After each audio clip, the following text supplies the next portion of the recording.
Have you ever felt a single insult cut through you like a sudden cold wind, one you didn't expect but somehow knew too well? We all carry moments like that, quiet stings that linger longer than they should. Over time, I learned that not every blow deserves a reaction, and not every insult deserves a voice. There is a quieter way to rise above it. Stay with me, and let's uncover it together. As we step into this first chapter, imagine a moment so small, yet so sharp, it cuts through your calm before you even know what hit you. Maybe it starts with a shift in someone's tone, a joke that lands just a little too close, a careless remark tossed into the air like a pebble dropped into still water. The surface barely ripples, but something inside you does. That familiar sting rises, quiet but deep, and you feel yourself pulled toward an instinctive reaction, as if your dignity depends on how quickly you respond. Yet in that fragile moment between the insult and your impulse, something far more powerful can emerge if you allow it. Now imagine someone insulting you in front of others. A subtle jab disguised as humor, a smug comment meant to bruise your pride without causing a scene.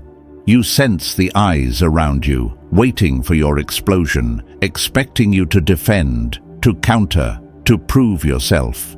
Your breath tightens, your mind races, your ego feels the heat. But your voice hesitates, caught between anger and restraint. This is where most people fall into the old trap. This is where you have a chance to rise. Marcus Aurelius once said that you have power over your mind, not over outside events. The insult is the outside event. The storm someone throws at you without your permission. But the pause, the quiet space where your thoughts gather before the emotion takes control, that is your domain. That is your weapon. Let me share something I once witnessed, something that changed how I understood composure. Years ago in a meeting, a man named Adrian became the target of someone's insecurity disguised as confidence. The man mocked his idea, mocked his pace, even mocked the way he explained things. The room fell still, waiting for Adrian to defend himself or strike back. But Adrian did something unexpected. He inhaled, exhaled, stayed still. He didn't force a smile. He didn't frown. He didn't try to rescue the tension in the room. He simply paused. This silence wasn't weakness. It was a mirror. And the moment it appeared, everything shifted. The insulter's confidence crumbled just a little. His words hung awkwardly in the air, without a reaction to latch onto. And slowly, the room's attention moved from Adrian to the man who had spoken. The imbalance was clear. Adrian's calm made the insult look smaller than the person who delivered it. Later, when I asked Adrian how he managed such composure, he said something I never forgot. When someone throws an insult, they want you to pick it up. If you don't, it stays on the ground, and they're the only one standing next to it. That is the essence of the pause. It is not avoidance. It is not surrender. It is control. When you pause, you reclaim the moment. You reclaim your judgment before emotion hijacks it. You reclaim yourself. Think back to your own life. The last time someone said something that stung. Maybe you reacted too fast. Maybe you defended yourself out of fear of looking weak. Maybe you tried to explain, hoping they would understand your point or your intentions. But if you're honest, did that reaction truly give you peace? Or did it leave you drained and frustrated, as if you had handed your power over to someone who didn't deserve it? Insults are invitations, and reacting instantly is accepting the invitation to their chaos. The pause is your refusal to enter their world. Seneca once warned that anger, if left unchecked, harms you more than the injury that triggered it. The pause prevents that injury from growing inside you. It gives you space to see the insult not as a truth, but as a reflection of the speaker's state. A person who feels whole does not seek to cut others. A person who feels threatened does. Your pause exposes that truth without a word. And here's the deeper shift. Silence is not emptiness. It is elevation. People expect noise. They expect you to defend your pride because they expect you to fear losing face. But the Stoics knew pride is not protected with words. It is protected with presence. When you pause instead of react, you show that your worth isn't at the mercy of a human mood swing. You show that your identity is anchored inside, not in the eyes of bystanders. I've seen people unravel because the person they wanted to provoke refused to play. The insulter rehearses the drama in their mind. They imagine your anger, your flustered tone, your defensive posture. When they get none of it, their performance collapses. The pause leaves them alone with their intention, and often that's enough to make them feel the sting of their own words. So, when the next insult comes, and it will, because the world is full of people wrestling with battles they project onto others, pause, breathe. Let the moment land without grabbing it. Let their words sit on the surface of your mind without sinking in. Let them drift away like leaves on moving water, because someone who tries to belittle you is not revealing your weakness. They are revealing their own. Hold this truth as we move forward. The most powerful way to outsmart an insult is not to fight it, but to refuse its command. Your reaction is their reward. Your pause is your power. And what happens within that pause, your clarity, your restraint, your control, is the beginning of a strength most people never learn to master. And from here, we begin to step into the next realization, one that shifts not just how you respond to insults, but how you understand yourself. Advancing to the second chapter, picture this moment as if the air itself has thickened around you, not with noise or conflict, but with a sudden realization that the sting of an insult only cuts as deep as the place inside you that offers itself to the blade. It's like standing in front of a mirror after someone's harsh words and seeing not just your reflection, but the outline of a truth you've avoided for years. The truth that no one can define you unless you hand them the pen. And now imagine this. A person throws an insult meant to hit the center of who you are. Not a joke, not a slip of the tongue, a real strike. Something designed to make you doubt yourself, to make you shrink, to make you prove your worth on the spot. You feel the familiar burn inside your chest, that urge to defend, to explain, to justify the life you've built. Yet, in that very moment of heat, another possibility appears. The possibility of stepping back from the identity you've built around other people's opinions and reclaiming the one anchored in your own reason. This is where the Stoics were decades ahead of us. Epictetus said, "If someone provokes you, remember that it is your judgment that provokes you. It's not the insult, it's the meaning you attach to it. And meaning is something you can choose. Meaning is something you can own." I remember once watching a friend named Jonathan walk through this lesson without even realizing it. He had worked hard on a project he cared deeply about, weeks of effort, late nights, quiet hopes. When he finally shared it with someone he respected, he expected encouragement, but what he got instead was a sharp insult disguised as advice. "This looks amateur," the man said. "I thought you were more capable than this." The words hit Jonathan like a punch to the gut. I could see it in his eyes, the hesitation, the hurt, the disbelief. But then something unusual happened. Jonathan didn't argue. He didn't defend the work. He didn't even ask for clarification. He simply stepped back, metaphorically and emotionally, as if distancing himself from the version of him that felt wounded. He paused, exhaled, and said quietly, "Your view is yours. My work is mine." And then he walked away. That moment taught me something I had read 100 times, but never fully understood until I saw it lived. Insults are opinions, not verdicts. And when you detach your identity from them, the insult loses its teeth. Jonathan didn't fight. He didn't react. He removed his sense of self from the space where the insult was supposed to land. He let the words fall flat. That is the second strength in outsmarting insults. You detach. You step back from the version of you that feels threatened. You stop tying your worth to someone's mood, someone's insecurity, or someone's attempt to appear superior. You become, as Marcus Aurelius advised, the rock that the waves keep crashing upon, yet it stands firm and tames the fury of the water. There is something liberating about this detachment. When someone insults you, they're not speaking about your soul, your purpose, your actual worth. They're speaking from their own inner noise, their own frustration, their own untended wounds. Their words are reflections of their state, not definitions of yours. And when you realize that, something inside you shifts.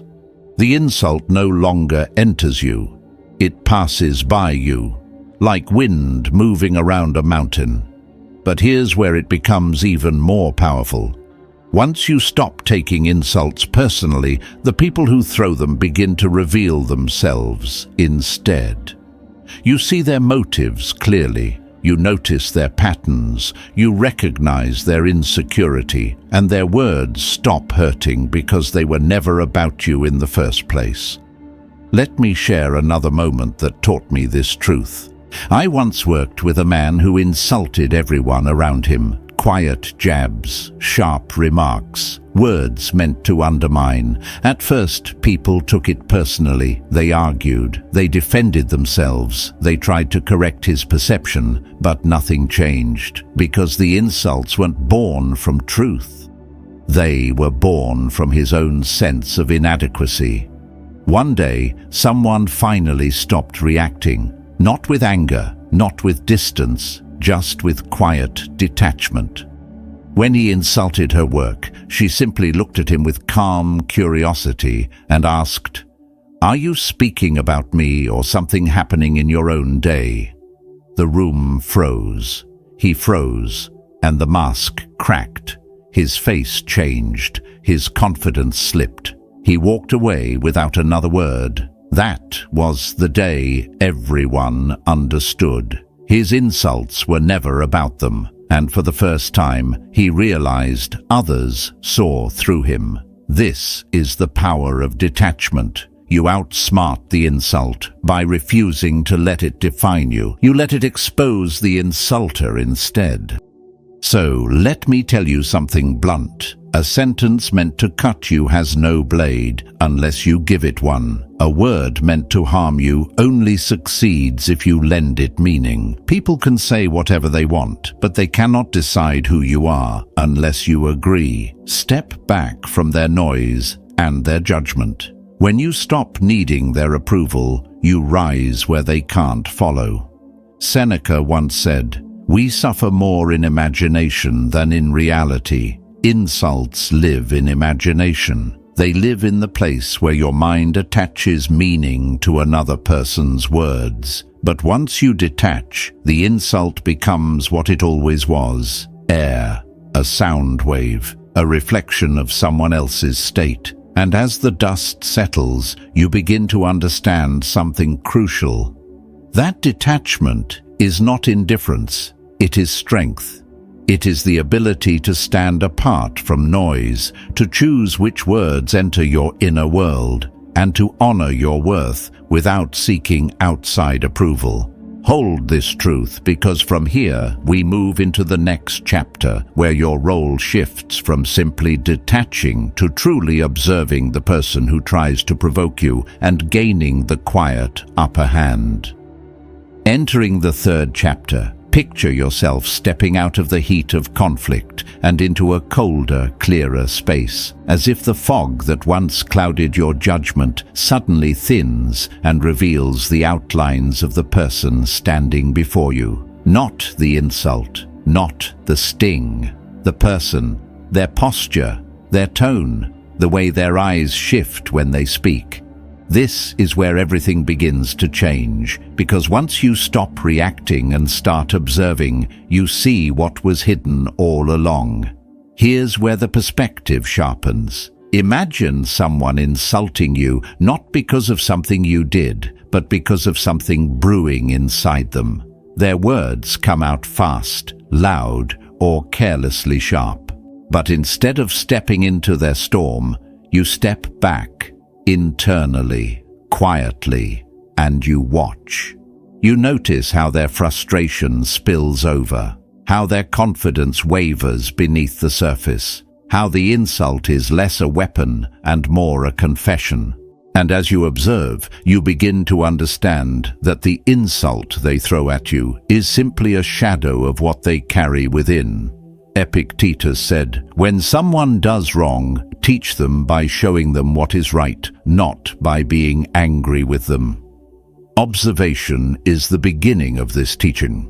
Not by lecturing, not by correcting, but by embodying calm so unmistakable it exposes the chaos in the other.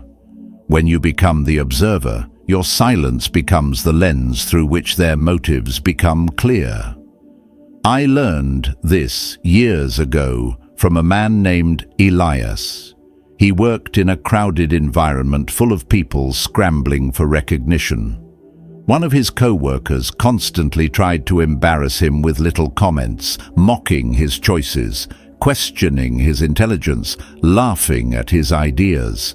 But Elias never reacted. He watched, he studied, he waited, not with suspicion, but with clarity.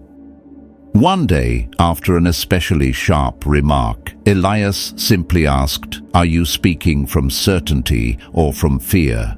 The co-worker froze, the room froze, and something subtle but profound cracked open, because everyone suddenly saw what Elias had been seeing for months. The insults were not rooted in truth, they were rooted in insecurity. That moment taught me something essential. The person who observes has more power than the person who attacks. The observer sees the wound beneath the blow, the fear beneath the arrogance, the doubt beneath the insult.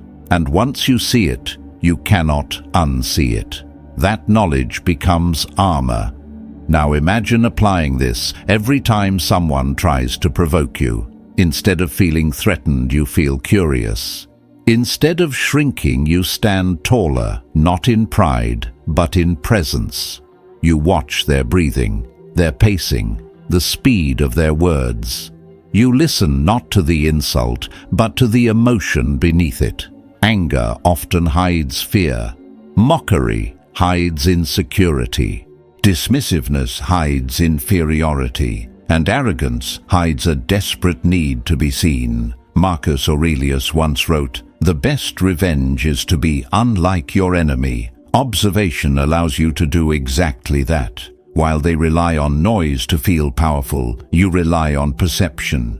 They swing wildly. You stand still. They reveal themselves. You reveal nothing. And in that imbalance, the power shifts quietly toward you.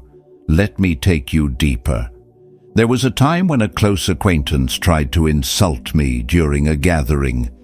He made a remark about my work, sharp, calculated, meant to cause embarrassment. The younger version of me would have reacted, defended myself, tried to correct him. But I had learned better by then. I didn't refute him. I didn't laugh it off. I didn't walk away. Instead, I simply observed him. Really observed him. His shoulders were tight. his smile too forced, his voice slightly shaky, and I realized something in that moment. He wasn't trying to insult me. He was trying to stabilize himself. My progress had triggered his fear of being left behind, so I stayed silent. I watched, and he became visibly uncomfortable, not because of my reaction, but because I had none. When their attempt to provoke you meets a steady gaze instead of chaos, they feel their own motives tightening around them. Wolves bare their teeth when observed at the wrong moment. Humans do the same. This is the heart of the third chapter. When you become the observer, you shift the dynamic entirely. You are no longer being pulled into their world. You are studying it. You are learning from it. And the more you observe, the more the insult loses its ability to harm you. You understand its origin. You recognize its pattern. You see its intention. And what once felt personal now feels predictable. But let me make something clear. Observation is not coldness. It is clarity. It is not superiority. It is awareness. When you observe, you are not judging the other person, you are understanding them. And understanding dissolves emotional reactivity. It creates distance without creating division. It gives you a quiet vantage point where their behavior can no longer control your internal state. Seneca once wrote, "We are often more frightened than hurt. We suffer more from imagination than from reality." Observation shatters that imagination. It shows you what is actually happening, not what your fears tell you is happening. You realize the insult has no depth, no foundation, no truth. It is a spark thrown from a fire that isn't yours to tend. And as you watch someone throw insult after insult, you begin to see how small their world is, how heavy their mind feels, how desperately they cling to the illusion of superiority. And instead of feeling wounded, you feel a quiet sense of compassion, not the soft kind that excuses behavior, but the strong kind that understands its source. This is where something beautiful happens. You stop fighting people. You stop explaining yourself. You stop reacting because you no longer see an enemy. You see a person tangled in their own mind, projecting their own shadows. And in that understanding, you rise. From here, the path becomes even more powerful, because once you learn to observe without reacting, you gain the ability to respond without being moved. A skill that turns every insult into an opportunity to demonstrate unshakable calm. Entering the fourth chapter, imagine yourself standing at the edge of a room where tension hangs in the air like a curtain waiting to fall, and every eye turns toward you not because of what you said, but because of what you didn't. You are calm, still, unshaken. And in that stillness, something invisible yet unmistakably powerful begins to form around you. This is where composure stops being silence and becomes a statement, a presence, a force. From here, picture a moment when someone throws an insult with the full expectation that you will break. They anticipate the rise in your voice, the tightening in your jaw, the fire in your eyes. They are ready for the drama. They are prepared for the clash. Yet instead of firing back, you choose something they never prepared for. You choose calm. You choose a steady breath, a steady gaze, a steady posture. And suddenly, the script collapses. This is where composure becomes your quiet counterattack. Seneca once said, "The greatest remedy for anger is delay." But in truth, it is not just delay. It is presence. It is awareness. It is the choice to respond from reason instead of instinct. When you stay composed in the face of someone's insult, you do more than protect your peace. You expose theirs. The insult no longer wounds you. It reflects them. The moment you refuse to rise to their bait, you flip the entire dynamic. Their weapon becomes their weakness. Let me show you this through a moment I witnessed long ago. A woman named Helena worked with a supervisor who thrived on belittling others. Every meeting was a stage for him to assert his authority through sarcasm and subtle cruelty. One afternoon, in front of a room full of people, he made a comment so cutting, so unnecessary, the room fell silent. Everyone braced for Helena to defend herself. Everyone expected a long, painful confrontation. But Helena didn't defend herself. She didn't shrink. She didn't attack. She simply tilted her head slightly, gave him a calm, measured nod, and said nothing. Her composure was unbreakable, heavy, controlled. The kind of silence that demands attention without demanding anything at all. And something remarkable happened. The supervisor faltered, his voice cracked. His confidence shook for just a moment. He tried to continue, but the room had already shifted. People no longer saw Helena as the target. They saw him as the aggressor.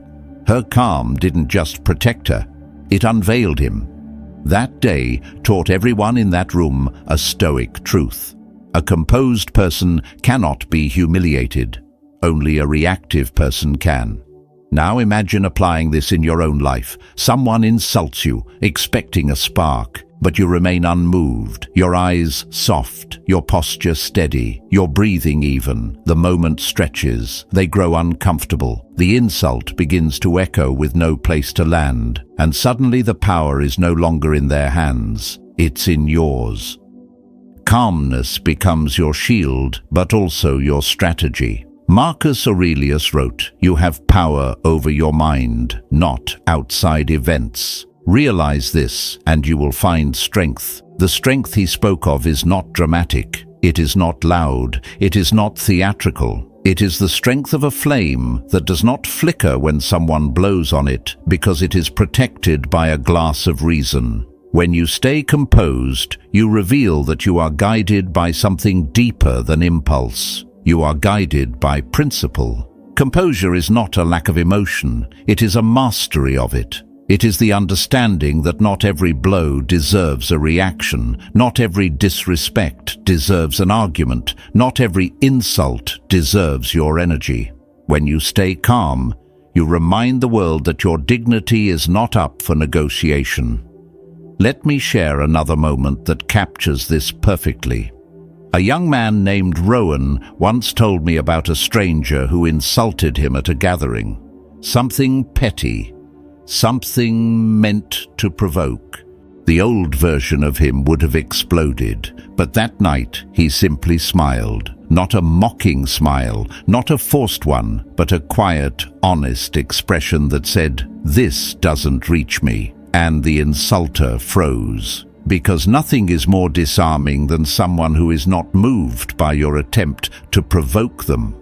Rowan told me later, "In that moment, I realized I didn't need to win anything. I just needed to stay mine." That is the essence of Stoic composure. Staying yours, staying whole, staying rooted in your own judgment rather than someone else's chaos. And here is the deeper truth. Staying composed does not just protect your peace, it elevates your presence. People trust the calm voice. People respect the steady hand. People follow the person who does not lose themselves in the heat of the moment. And the one who remains unprovoked does not merely endure the situation, they shape it.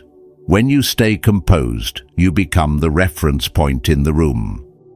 You become the person others look to when emotions run high. You become the steady ground others gravitate toward. And the person who insulted you, they become a warning, not a model.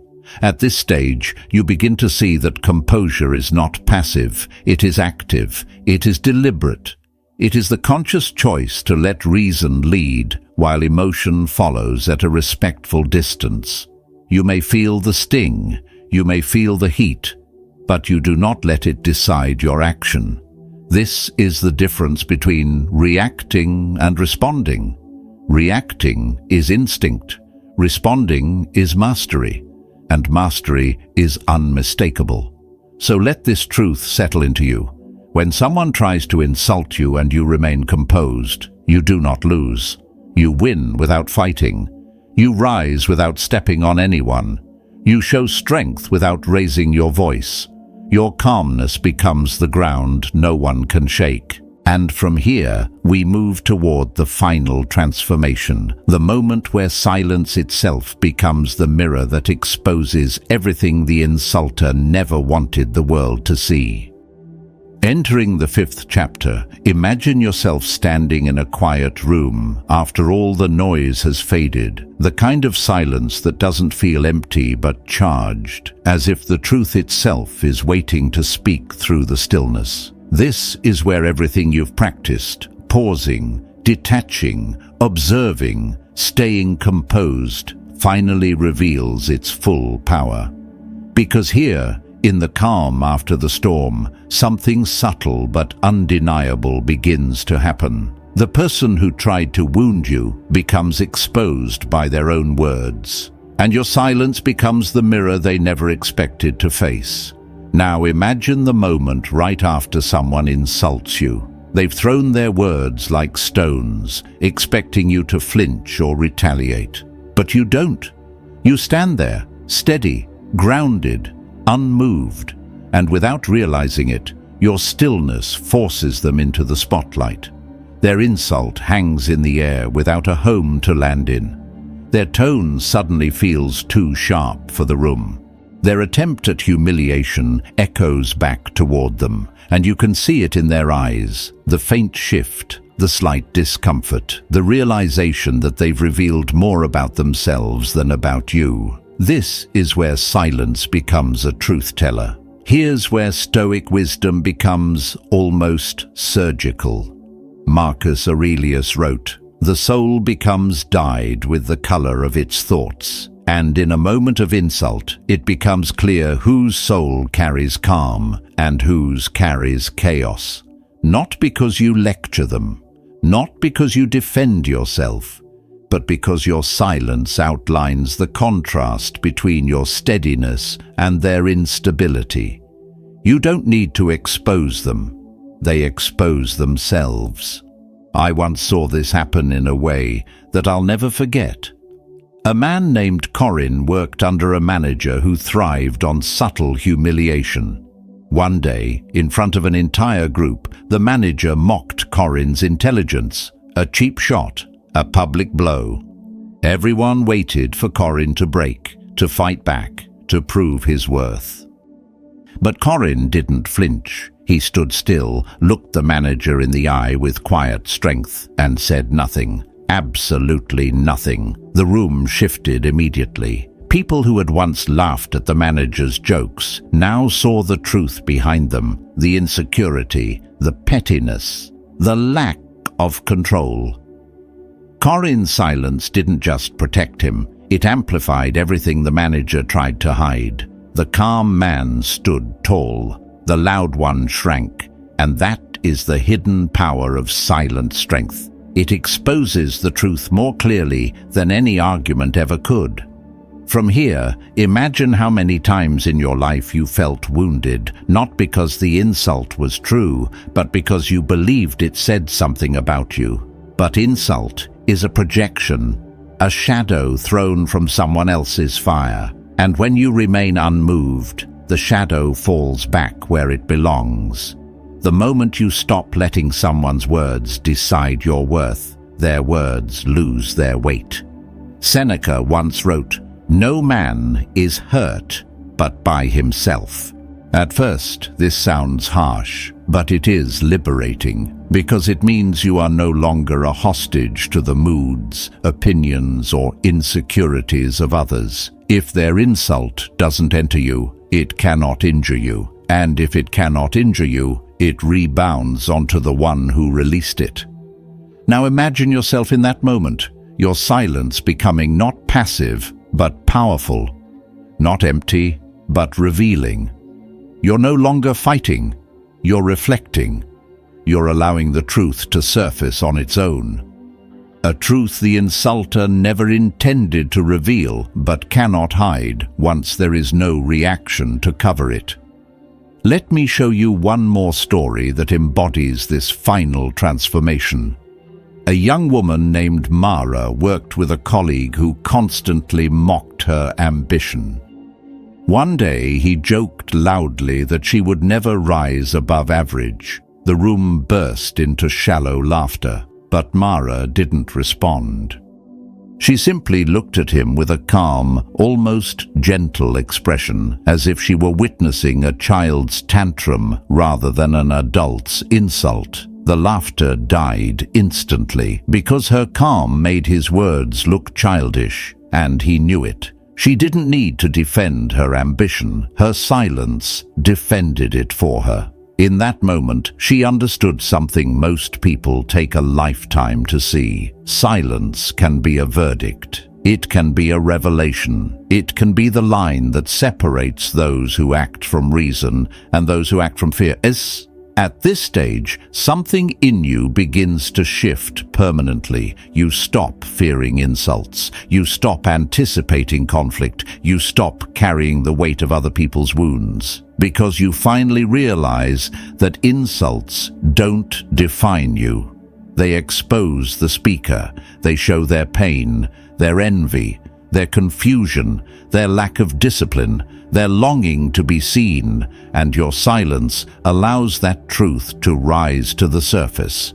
But the greatest transformation is this. The moment you stop reacting to cruelty, you become incapable of being controlled by it. Your silence becomes evidence of inner strength. Your restraint becomes your authority. Your calm becomes your presence. And here is the line that seals the lesson.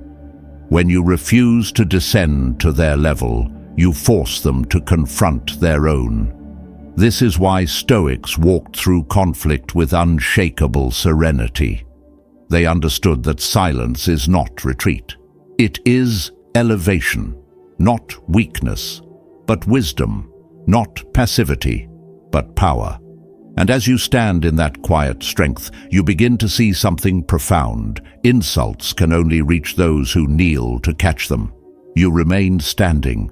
Your silence is the mirror. And what it reflects is not your weakness, but theirs. Hold this truth, because from this point onward, insults stop being battles. They become revelations. And you become untouchable. When you begin to understand insults through the calm lens we explored today, something inside you shifts. You no longer carry every harsh word like a weight on your back. You begin to see that you are not measured by what others throw at you, but by the way you rise inside yourself. That quiet strength you felt building in each chapter is already yours. It has been waiting under the noise, waiting for you to trust it. If this message helped you breathe a little deeper or see your challenges with more clarity, take a moment to stay connected. Consider subscribing so these reminders of steadiness can be part of your journey forward. Growth is quieter than people expect. It happens in the moments when you choose presence over reaction and peace over pride. It happens in the small decisions no one else sees but you. Before you leave, share a short word in the comments to anchor what you learned. Write "calm rising" or any phrase that reflects the strength you want to carry with you. Your voice might be exactly what someone else needs to see. Keep your center close. Trust the stillness you are learning to hold. And when you are ready, the next lesson will take you even deeper into the kind of strength that does not need noise to be felt. I hope to see you there.